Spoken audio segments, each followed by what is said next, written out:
to the Investor Lab. My name's Goose, and you are obviously listening to the Investor Lab, the auditory epicenter for passionate people seeking a life of freedom, choice, and abundance. And on today's episode, we're going to be taking a slightly different tangent. You see, many of the listeners by now, we're about 10, this is episode number 10, I believe. So by now, a lot of people will realize that, a lot of people are here to try and find different ways to unlock freedom, choice, and abundance in their life. And obviously we talk about stuff like real estate investing. We talk about stuff like business, philosophy, health, mindset.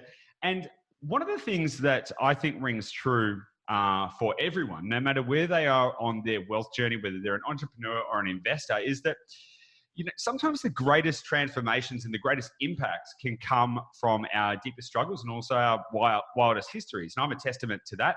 And so joining me today is an entrepreneur with a very interesting story, and it's a story of transformation, and one that I believe is going to have a strong and profound impact on you no matter what your journey is. Now, I'd just like to introduce our guest for today, Andrew Sparks. Thank you for joining me. Goose, what's up? Great to be here. Mate, it's a pleasure to have you on board. Now, so for your benefit, so some of the people listening to this podcast might be mum and dad investors looking to create a more secure and happy future for themselves and their family, or they could actually be young people, in their early 20s, just wanting to try and find a way to break free and create a better life. There's a really broad spectrum here, and we get really great feedback from the listeners about the kind of things that inspire them. So I really wanted to try and share some of your story. Now, for the people listening to this, Andrew and I are part of a business mastermind together, which is how we connected. And he shared with me, actually we caught up for breakfast, and he shared with me a little bit of his backstory, and I thought it was quite profound. So Andrew, or Sparks, why don't you tell us a little bit about, who you are and what you do and how you help people, and then we'll get into the backstory in a minute, but just give people a bit of a framework about what you do. Great. So essentially I run a company called FitGro, and we work with people in the fitness industry to help them build their businesses. So often if you think about a personal trainer or an online coach or something like that, someone who's great at getting somebody results, they know how to help them drop body fat, build some strength, recover from injuries, but they've got no idea how to run a business. Essentially, me and my team, we come in and we help people with systems, processes, sales, marketing, all the, customer retention, leadership, everything that's involved in building companies. We've got companies doing, their first $10,000 ever with us. We've got companies doing 7 figures plus, and everything in between. So, it's awesome to be able to impact and help people.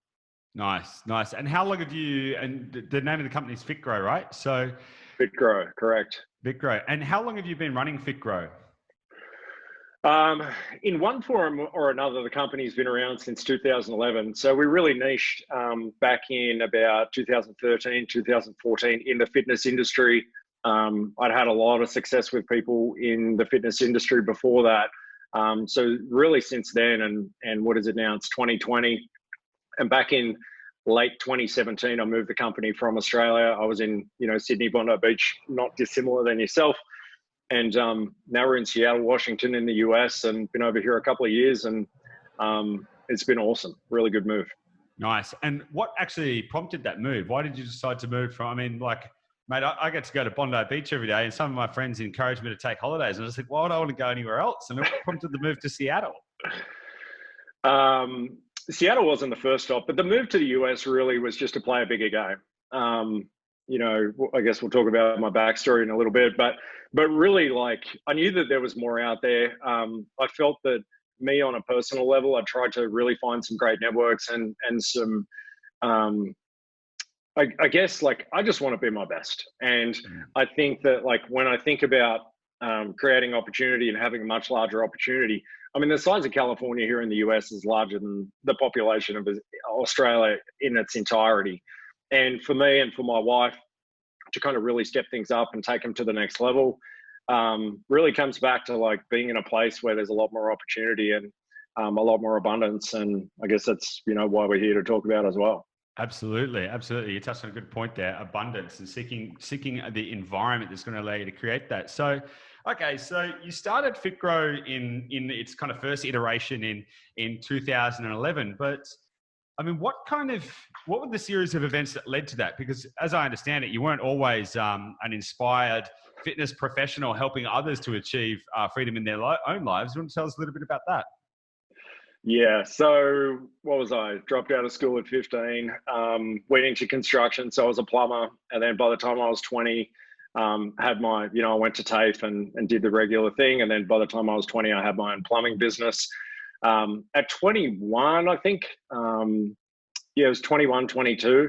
I went overseas, was just going overseas for 12 months. And, I was just doing the thing, go to the UK. And first stop was Mexico, and spent a fair bit of time in Europe, bit of time in Canada, like a lot of Aussies do.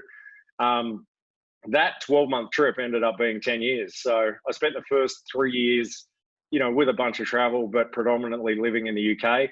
And then 7 years after that, I spent living in Canada. And I guess the pathway was, when I was living in Canada, kind of really got caught on the wrong side of the tracks and involved pretty deep in the underworld, had a black market business running with, dealing drugs and just living as the scum of society, I guess. And I'd really just fallen into that. I got brought up in a, decent household, and wasn't necessarily a bad kid, but just the environment that I ended up with was that environment. And, I guess after a decade, or after about 7 years of that, I realized, hang on a minute, this is not the person that you were born to be. Lots of drugs, lots of alcohol, lots of fighting, lots of, all the shit that goes with the underworld and everything that you just think about, your favorite gangster movie. And that was pretty much my life and what I did. I really kind of sought psychology to get my own shit sorted. This is about 2008. I think I kind of got to that point in my life. And, from that point, I tried a bunch of shit probably for 2 or 3 years. And from that point, I kind of really applied it to myself once I learned the stuff that worked. And I was like, man, I've got to teach this stuff to other people. And that's really how I got into the coaching space. Interesting. Okay. So you started your own business at 20. Yep. How did that go? Oh, so I was a plumber, right? So you go to TAFE, and what do they tell you at TAFE? They teach you how to dig holes and bend pipes and clean toilets and, change the guttering on houses and all the rest of the stuff that goes with it. No one ever teaches you how to run a business. I think there was one module maybe in like advanced, like whatever it was of being a plumber. But basically they teach you the books, right? They teach you like, this is how you, do the books. And I don't know. I mean, that was a few years ago now, but, and I'm being kind by saying a few years ago. Yeah, I mean, no one teaches you how to run a business. Like they teach you the tactical things on how to be great. They just don't tell you how to actually run a business and scale a business. So getting clients was, it was hard. You'd get them from people that you knew, and no marketing, no real sales strategy. It was just, you kind of fall on your feet and find a way to pay the bills. Pretty much job to job and just sort of finding your way through, right? With no real plan or real strategy. Yeah. Completely ebbs and flows. Everyone's standing around at the hardware store saying there's no work, and then three weeks later, everyone's standing there saying it's so freaking busy. And it was just this cycle of, no one was marketing, no one was really selling properly. Everyone, had the yellow pages and had an ad in there and waited for people to call. Crikey, that sounds terrifying, to be quite honest. Okay, and so you went traveling for 10 years. You spent 3 years in the UK, and then 7 years in Canada. And it was Canada where you started your next entrepreneurial enterprise, which was in the black market, basically, right? Correct. Yes. Okay. So what I'm actually interested to explore is I mean, I don't want to get you in trouble, right? But I'm interested to know the depth and width of what that kind of means, what that kind of meant in terms of, what you were actually up to, and to help illustrate that for other people as well. But also, I'm really interested to know actually what was the real kind of draw to that? Like what, you grew up, you became a plumber, you actually tested out running your own business, you've done all this kind of stuff. What was the attraction of that lifestyle, and how do you relate that actually to your entrepreneurial journey? Yeah, I mean, I think from an overall perspective, I mean, things started out pretty small. I was working security at a pub, so I was in front of my target market. Essentially, where there's people drinking, there's bound to be someone that's doing some drugs. And I happened to be working the best store at the best club in town, and I was a 23-year-old Aussie kid, in a different country.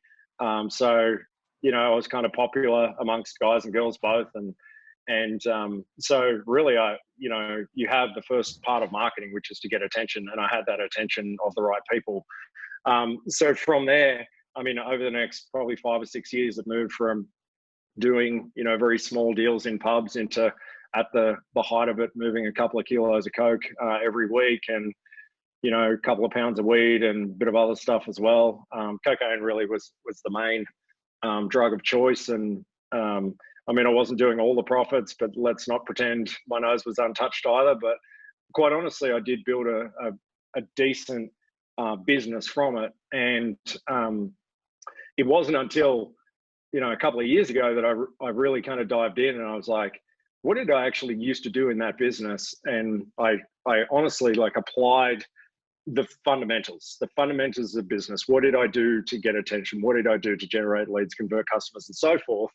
And then I applied that to my, my online coaching business that I have now, at FitGro. I applied the fundamentals in a legitimate way, and dude, business blew up. And it was pretty crazy. Interesting. So, I mean, that's very interesting, and we'll explore that a little bit more about how you translated those skills into business, and also then how you're actually using it to help people now. I'm interested though. You were doing it for 7 years. Yeah. What was the thing that kept you there? A lot of people don't keep a job for 7 years. Yeah, I think if you understand human needs and human needs psychology, Tony Robbins was probably the first mentor that intervened in my life in a way of me, being awake at 4 o'clock in the morning and seeing an infomercial from him, and buying his first program, what's called Personal Power 2, I think. That was kind of the first contact that I'd had to do with anything personal development. And if, Tony talks a lot about human needs, but basically, there's 6 human needs. And Tony says, if you meet, 2 or 3 human needs, you can become addicted to whatever that thing is. So if we think about it in sport, for example, or in fitness, if you feel certainty, like one of the human needs, certainty, another one, uncertainty, or variety is another way to say that, significance, do you feel important? If you think about it from that level, being a drug dealer per se, do you feel significant as a drug dealer? Absolutely. I mean, I was feared, I was revered. People knew who I was. I had my spot.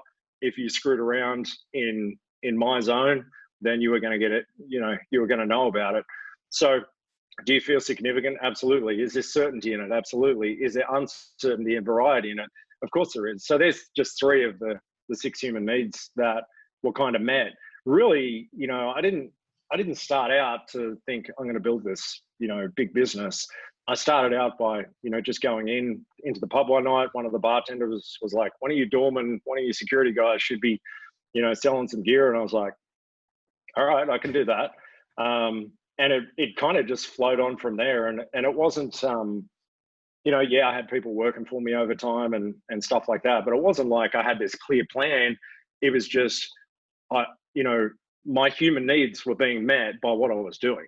And I felt good, at least on the surface, I felt good about what I was doing. And I was meeting those needs. So, I mean, when you do that, be it fitness or business or property or, any other sort of investing or dealing drugs or being in a relationship, when things meet your human needs, you can really become addicted to them. Yeah, interesting choice of words, addiction. I'm someone who personally identifies as an addict, thankfully very sober. But I'm interested in the way that you phrase that. So the 6 human needs, and if you can meet, say, 3 or more, then you can become addicted to something. At that point in your life, do you identify, first question, do you identify as someone who has an addictive personality? Yes, to an addictive personality, but I don't sit around and say, "Hi, I'm Andrew and I'm an alcoholic." Like I stopped, or I was doing a lot of drugs. I was drinking a couple of bottles of vodka a night. So I was, in society terms, I was an addict. But I stopped drinking for probably about 3 years. The thing was, I just didn't have an off switch. It was 1 or it was 100, or it was 0 or it was 100.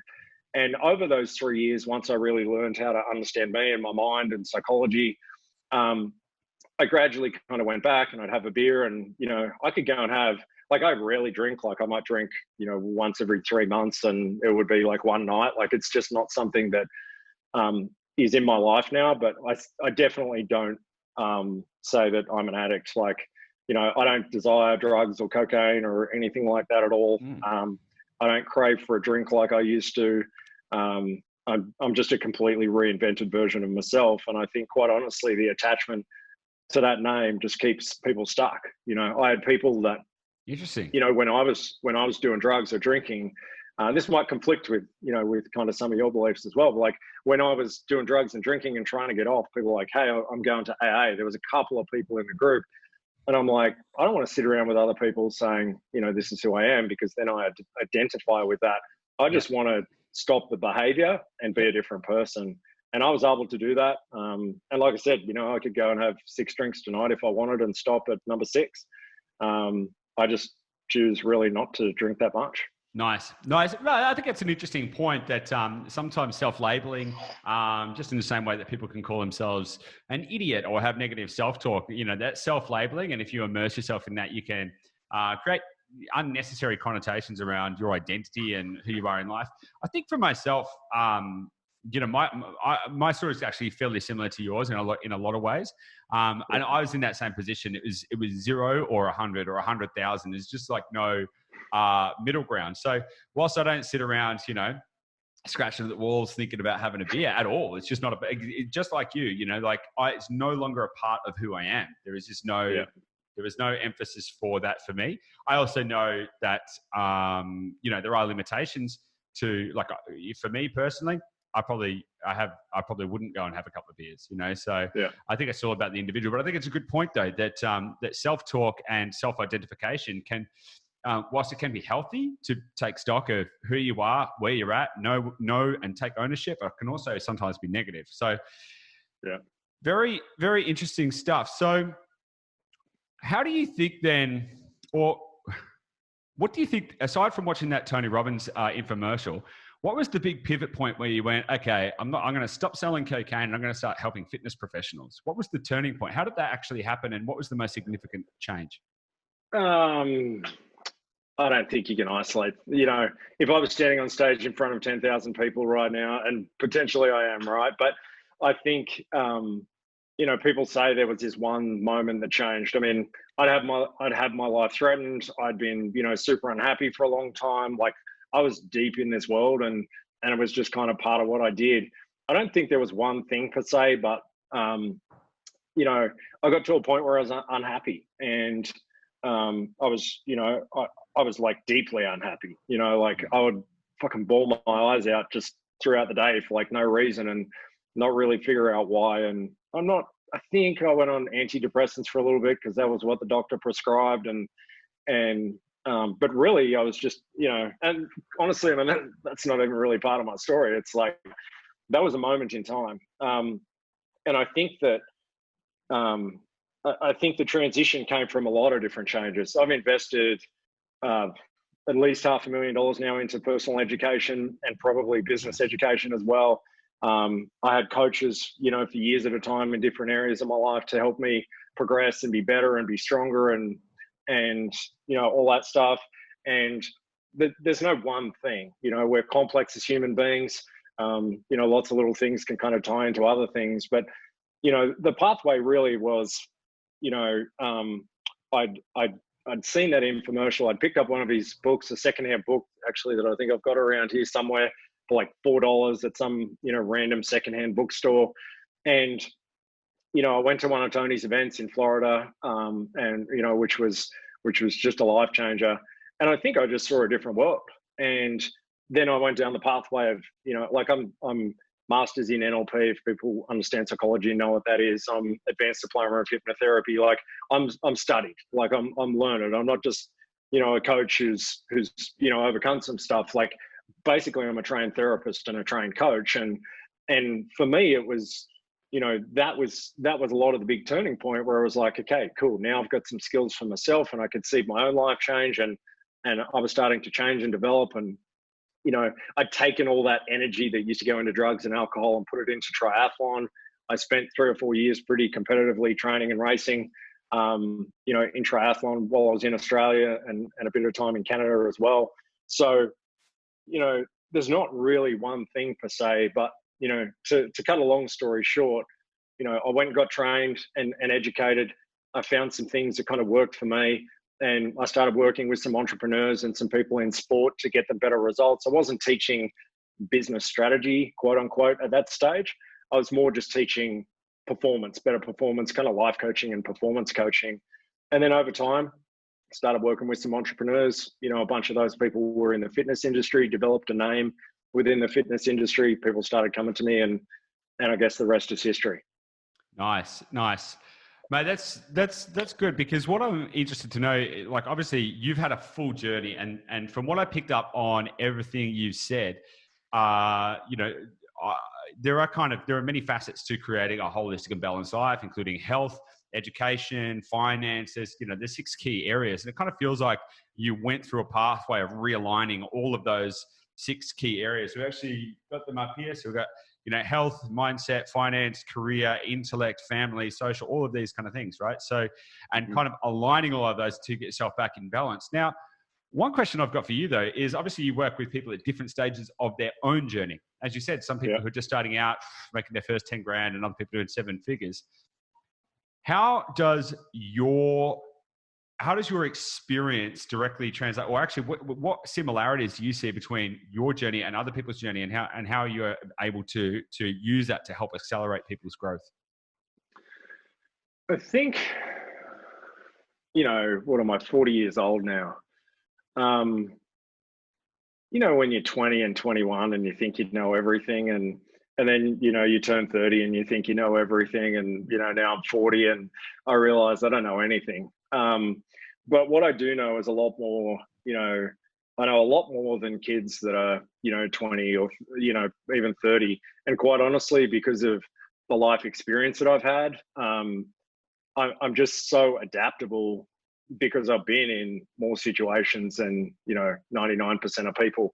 It's funny, there was this like thing on Facebook a couple of years ago where it was like, rate yourself. There was like 20 things on this image, and it was like, rate yourself for like all the things that you've done in your life. And like some of them were good and some of them were bad. And like my score, like people were like commenting with their score, and my score was like 98 or something, and everyone else's score was like 19. And I'm like, holy shit. Like, and most of those things were kind of bad and kind of high rated and stuff. Interesting. We'll call them interesting, because I think bad's the wrong word, I think. So, yeah. Yeah. Life experience. But I really just think like it made me realize, like, I've traveled to, 50 or 60 countries. I couldn't even, count. Probably I'd have to go back through photos and memories and stuff like that. But I've lived. And I think that, most people don't live. Like most people, they grow up and they might go travel for a little bit and stuff like that. And I'm not saying, I'm better than anyone else. I'm just saying I've been in a lot of experiences in a lot of different cultures. I've done a lot of different things in my life, and my ability to be adaptable. One of the things that my clients say to me is like, you're a chameleon. Like you can step in, and I can coach someone. I can coach an alpha male and get the best out of him and do it in a completely different way than what I would. One of my clients I'm thinking about in Melbourne right now, she's probably 45, middle-aged woman, she's got a couple of kids, and she will not respond to the way that an alpha male would to get the best out of them. And I can traverse both different areas. And I think, had I not been through all those experiences, had the highs and had the lows in my life. I know how to really dig into the alpha male and get him to perform and use that fuel and that energy that a lot of alphas do and point that stuff in the right direction. And I know what, someone else needs as well. So just that, I mean, on a personal connection level, I mean, that stands the test of time. And then there's obviously, the business sides of things as well as being adaptable in that area too. Do you think your journey has developed a high degree of empathy in you? Yes and no. I would say in some areas I'm extremely empathetic, and in some other areas I'm not at all. I'm just like, just get it together. Like, it's time to move on. I think it really, and I guess that really just comes back to what people need, because, somebody just, sometimes someone needs a baseball bat and a kick in their head. It's like, get your life together. This is what you said you wanted. Just go and do it. If you talk to somebody that's got a victim mentality and you empathize with them, and like, that's just going to keep them stuck, because that's what they want. They want the attention, and they learn that I learn to get attention. The way that I get attention is through empathy. Well, it's my job as a trained coach to be able to slap them over the side of the head and say, hey, get it together. Let's focus on like going in this direction. Mm-hmm. And then of course, there's other areas. I think it really comes back to what the person needs. Do I have empathy? Absolutely. Do I think it's beneficial in all situations? Hell no, not at all. So, yeah. Interesting. Yeah. Because I would almost challenge that strong empathy will actually dictate that. It doesn't necessarily mean sitting there and saying, "Oh yeah, I'm here just to listen to you." It's to actually give people the slap up the head that they need. I think that's true empathy myself. But yeah, and I mean that could be a better way of saying what I just said. So like, when you say that, I'm like, okay, that's a really good way to put that. Yeah. So yeah, I mean, yeah, nice. That was a much better way. But yeah, because I think like, what is empathy? It's giving somebody, I don't know, I guess it depends on how you define empathy. And maybe I see empathy as being soft, because, when I met my wife, what, about eight years ago or something like that, she's like, man, why are you so black and white? And I was like, everything, it was on or off. And the reason is because I had to give up drugs and alcohol. Like, there had to be it's on or off, because that's the person that I was. And over time that softened a little bit and maybe changed some things. But yeah, I think I can give people what they need, and maybe that's your definition. Yeah, interesting. Okay, cool. So you've now grown a successful business in the business consulting, coaching space, specifically niched in helping fitness professionals, gym owners, all of that kind of stuff. Yeah. Correct? Awesome. Correct. That sounds pretty cool. And you've got clients all over the world, or just in the States and Australia? Australia, New Zealand, Canada, and the US. Okay, cool. So what I want to ask, I want to sort of pivot a little bit now, and I want to actually start talking about wealth. Okay. Great. I want to talk about what I want to understand a little bit about what you're doing. Like, you're obviously focused on business. Are you looking to diversify? What about the people that you work with, the people that you help grow? They've probably typically got the same motivations: freedom, choice, and abundance, breeding significance, transformation. They want to create a business because they want to have impact. They want to create a better life for themselves and for others and all of that kind of stuff. And this really all comes back down to like, okay, well, what are you going to do with it? It's all well and good to have $10,000, but what are you going to do with that? I'd love to know what your wealth journey looks like now, and also how you're helping other people with their wealth journey and what impact you see there. Yeah, so I think it's important to stay in your lane for the most part and know what you know and what you don't know. From my perspective, obviously we've had some conversations about doing some investing, and because I'm not living in the country, that's not possible based on a few things. But from we're $1 million company and growing, so a lot of the resources continue to go back into the company so that we can build out the team and build an asset that doesn't require Andrew Sparks 24/7. And I'm actually hiring for a COO at the moment, somebody that can come in. But, once I can get that machine up and humming and running and throwing off profit, then of course, really just comes back to where can I invest and what's going to get the best return on investment, because yeah, I mean, for me, that's what it's all about, and creating a life of freedom, creating a portfolio for me that doesn't require, my manual work, or, one of my team's manual work, and asset protection, like having protection as well. Wherever the economy is right now, what's going to be like in 10 years' time, we have no idea. So diversification is definitely something that's important. And then just making sure I'm bringing in the right people to help me get that set up in a way that's going to give me freedom in life as well. Absolutely. Can I ask, we actually haven't even really touched on this, and I really actually want to know, because it's the most important thing. You mentioned, yeah, cool, you want to invest, you want to get the best returns and all that kind of stuff. Why? What are you trying to achieve? Like, what does that mean? What does freedom mean to you? What's the big ticket where you're like, boom, got it? What are you aiming for? So when when I was, I had my black market business, I guess, I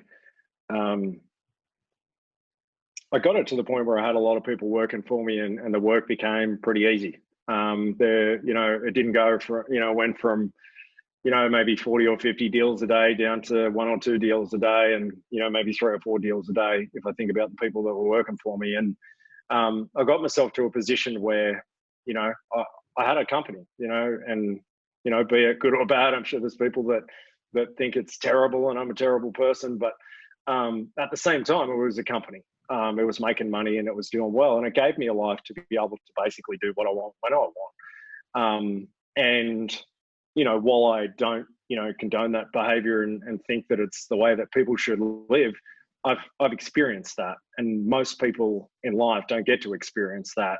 And for me, I just want to get back there. I've built a I'd say moderately successful company at the moment. And people would probably kind of challenge that, but it's a great company. We've got a lot to go, but I want to get back to that point where I don't have to worry. I've got a daughter coming in May, so a few months away, and I think I want to be able to provide a life of freedom for them. I want to not, I definitely don't want to create a lifestyle where my kids don't have to ever work, and I'll bring them up with the right values, but. And hard work is one of those, but at the same time, I want to give them choices so that, we have those choices. And I think for me at the moment, that's a massive driver. If I can build a company and a machine that continues to produce profit, be it in FitGro, be it in helping fitness businesses, then that gives a lot of other choices to get into other assets and, build a legacy really as well, like build generational wealth. So that's really the pathway that I'm on at the moment. Yep.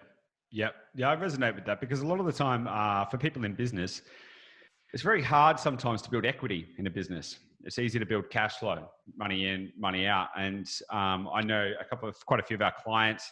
We've actually got some clients in the fitness professional space as well, and all of that kind of stuff. And that seems to be the resounding thing. It's like, okay, I can start a business or I can have a job. The two things are not diametrically opposed. They're just different methodologies to receive recompense for your time. But the reality is it's cash flow based most of the time. It takes, the good thing about business, if you invest in business, if you get it right and you can do it well, you can build both equity and cash flow, and the multiples are tremendous. Okay, so there's a huge amount of upside. There's also a lot more risk. So What about, have you thought about shares? Have you got shares? Is it real estate or shares or business? There's kind of 3 key pillars to wealth: real estate, shares, and business itself. Yeah. What are your thoughts on which way you're going to go and why? So, have I thought about shares? Yes. Have I done anything with it? No. Like I mentioned before, we looked at doing some property stuff, and I've got a good amount of super, or, me and my wife combined have got a good amount of super there, but being out of the country, we can't touch it. So, I guess at the moment, looking into strategies here in the US, I mean, properties in the US over here, you can get into a property for $20,000 or $30,000 and have a cash flow producing asset at that sort of money. And, so if I can, I guess in my head, if I can pull, 30, 40, 50K plus of profit out of a company every month, you can literally go and buy a new property every single month. So, for me, that's probably more of a focus than putting something into a shorter term, take your 10% or your 20% or whatever, put it into shares. And it's almost like I'd rather focus my efforts and once we get the COO in and get the company really rocking, that doesn't require 24/7 Andrew, then I can maybe take some of that energy, take the profit, take the energy and put it into learning one asset class. And then from there, who knows from there, like, I'd have to understand a lot more about wealth. And I guess I'm just on the early part of my journey to learn and understand it. So, for me at the moment, does it make sense for me to go and learn shares knowing that, in a couple of months' time, I can probably go buy a property every month? Not right now. I'd much rather focus, like I said, and I guess it really just comes back to goals. And for me, I just see that as an easy pathway. Nice. Well, mate, I'm mindful of time, okay? And there's a couple of key things I want to take away, because I want this to be beneficial not only for people listening to you in your industry and all that kind of stuff, but people listening in our audience spectrum as well. So there's a couple of things I want to touch on. Firstly, what are the kind of key or the most profound things you've learned spiritually, philosophically, or otherwise that you wouldn't have thought would have an impact on your journey, but have? You're a very learned man, so I'm very interested to know what kind of deep thing. And then actually, let's just stick with that, and then I'll ask the other ones. Go for that. I think that one is, it's tied up in meditation and space. And I'm just a tradie from the Sutherland Shire in Sydney who, grew up an average life, I guess. But I think, like being a tradie, being in construction, who knows? I mean, 20 years later, 25 years later than when I started, maybe that stuff does enter that world, but it was very blue collar, get in, work hard, all that stuff's crap. But I think just, the more that I grow the company and the more space that I get, the more that I realize that can really control you and control your focus, and not control you in a negative way, but like get you to do the stuff that you already want to do. So for me, that's probably the biggest one, and just space away from everything. My wife and I sometimes, I'm just looking out at a lake here, but like we're right on the lake here. So we'll go down on the dock and sit on the dock and just take some time to think. And, that's where the $1 million ideas, happen for business. And those two things combined, getting space and some focused meditation, that stuff's been really good. And I won't pretend I'm not perfect. I don't do it every single day, but I see the benefits in the people that do it every single day. I'm just working hard every day to be a better person to get to that point. Nice. And given everything that you know and the journey that you've been on, for people that might just be starting their wealth journey, and I don't just mean like 20-year-olds, I mean people can be 45 and have never put any real meaningful thought into like, holy shit, what is next? From your perspective, what are some actionable kind of tips or things that they can do to kickstart their wealth journey, either in investing or entrepreneurship? What was some kind of actionable things that you can do, you can tell people that might help them to really start to make change? Having, I guess, lost a decade of my life to drugs and alcohol and living in that underworld, that stuff made me the person that I am, but at the same time, I do wish that I had that time back so I could use it in a different way. But really, a lot of my clients are, in their late 20s, early 30s, and I get to transfer a lot of knowledge and information to them, both business and life, to help them be better in their business, to help them be better in their life, make more money, have more freedom, whatever the hell they want. So I think getting mentorship and guidance is the most important thing that you can do. I've screwed up that many things in my life that my clients aren't just buying a, quote unquote business program. They get all of it. And, don't do that because of this. Like, that's a stupid idea.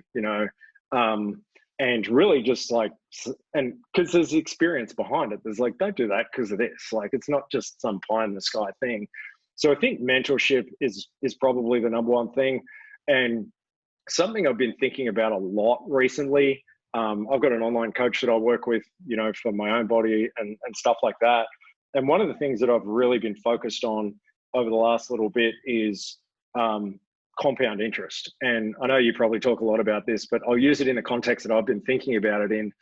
You know, if I'm, you know, I'm trying to drop like maybe another 10 pounds at the moment, which is what, you know, 4 or 5 kilos, and then build some strength on top of that and quite a bit of muscle. But like, if I go and I eat well, you know, for a week or 2 weeks or 3 weeks, and then I go and, you know, screw it up for a couple of days and get off track, I'm not just, and you know, let's say for the sake of this example, I'm not just screwing it up for those 2 days. I'm actually 2 days further or 4 days or maybe a week behind. If I screw it up for 2 days and go back a week in progress, I've actually just lost an entire week. And so if you think about the compound effect of that, then, you know, the more times you do that, the more times you're holding yourself back from the stuff you already know that you want. So I've been thinking a lot about compound interest in that area. So you want to think about wealth, you want to think about business, you know what you want, get the right guidance of where you're going, and just continually stack the right habits, and you'll get there so much faster than anyone else that, you know, is kicking around and they stop and they start. And I think, you know, that's probably the best 2 pieces of info that I can give in that area. Nice. Yeah. Consistency and the compound effect. Have you actually read The Compound Effect by Darren Hardy? Darren Hardy, I have, and it's sitting by my bed. I read it maybe 3 years ago. I don't think I really understood it the first time I read it. You know, I got it, but I didn't really get it. Just like I went to a, you know, workshop maybe 10 years ago on finance, and they talked about compound interest and, you know, how you should start saving today, and I didn't listen. You know, there's things we know and we don't do. And I think that book has been really good. But, you know, for me, it really just hit home in my fitness, because I was like, you know, I dropped some weight and then I'd put on, you know, last time I was in Australia, you know, so you kind of go back and then you lose a bit of momentum. Yeah. And it's not just those 2 days or that week where you kind of mess things up. You're going to catch all the way back up again. Yeah, because you're constantly chasing the advancement that you've never had, you know, and I would actually echo that massively, because I didn't really start to understand compound interests. I didn't understand it until it's probably only a couple of years ago, and it was, my mind blew out. I literally would sit up all night. Like Gabby would wake up in the morning, and I would have created these crazy spreadsheets. I'm like, look, all we need to do is this, and compounded this, and just totally went insane with it, because and that's the one thing that I think I really wish I understood from a young age, was the compound effect, you know, and what that actually means. Okay, mate, awesome stuff. It's been obviously a really great conversation. I think a lot of people are going to get a lot out of it. You're a pretty learned man. What are the most influential books, or a book that you could recommend to someone right now that you're inspired by? Any particular area? No, go for it. The Magic of Thinking Big. Nice. That's a great read. One that's, you know, kind of by my bed quite a lot. Mm-hmm. As a Man Thinketh. That's another great. That's a classic. If you haven't read that, go and buy it, and buy the book and keep it. They're probably a couple of books that, you know, have had a big impact on me in my life, for sure. Nice. Great stuff. Awesome, man. Well, it's been a good, long, hefty chat. It's going to be a good edit on this one. So look, if people are in the fitness space, or want to get into the fitness space, or maybe they're a PT or a gym owner or anything like that, and they want to, and they're inspired by, you know, your journey, and they want help to grow their business and their entrepreneurial journey, how can they get in touch with you? Yeah, they can go to fitgro.com, and I'm sure there is a contact form on the website there. So you can, I like the way you're like, I'm sure there's a contact form on there. That shows also a very liberating disconnect with, like, I don't do the website, right? There'll be something on there. Just go to the website. Yeah, the team manages that. But yeah, go to the website, fitgro.com, FITGRO.com. Or you can add me on Instagram, the Andrew Sparks, THE Andrew Sparks, and just go add me there and, send me a DM and I'll definitely come back to you. Yeah. Amazing stuff.